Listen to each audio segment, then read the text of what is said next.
বন্ধুরা, আজকে বানাচ্ছি ওটসের খিচুড়ি।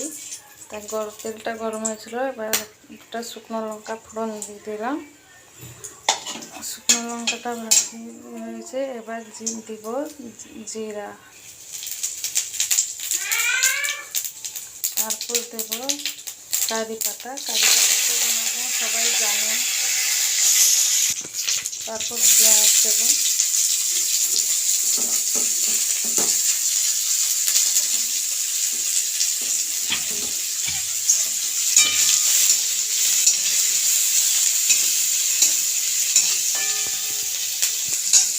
পেঁয়াজটা একটু নিয়েছি। তারপর সবজিগুলো দিয়ে দেবো, যেমন সবজি পারে ঠিক সেরকম দেবে। এবার একটু আদা দিয়ে দেবো। এবার সবজিগুলো মোটামুটি ভাজি হয়ে গেছে, বেশি ভাজবো না, হালকাই ভাজবো। এরপরে দিয়ে দেবো একটু ডালটা আমি আগে থেকে ভিজিয়ে রেখেছিলাম। মসুর ডালটা আমি আগে থেকে ভিজিয়ে রেখেছিলাম। ডালটা একটু নেড়ে নেবো, মিক্স করে দেবো।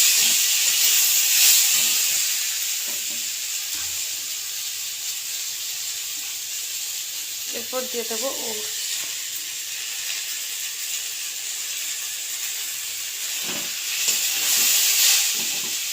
সবটা মশলার সঙ্গে মিক্স করে দেবো।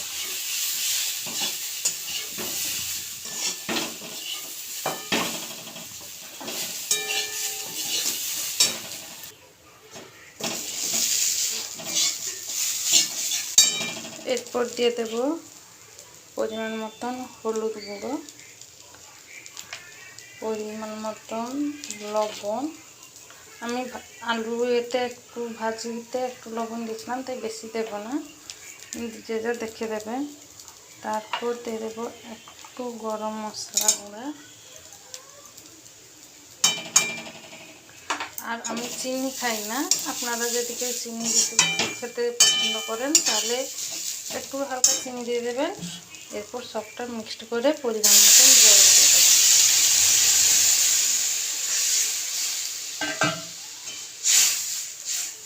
জল দিয়ে ভালো করে মিক্সড করে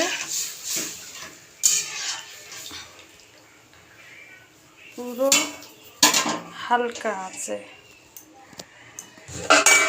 ঢাকা দিয়ে দেবেন, দিলে সবজিগুলো সিদ্ধ হয়ে যাবে, হয়ে যাবে। এবার আমার ওটস কমপ্লিট।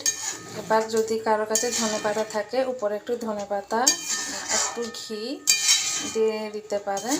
আমার কাছে ধনেপাতাও নেই, আর গরমে ঘিও দিব না, আমি এইভাবেই অফ করে দেবো।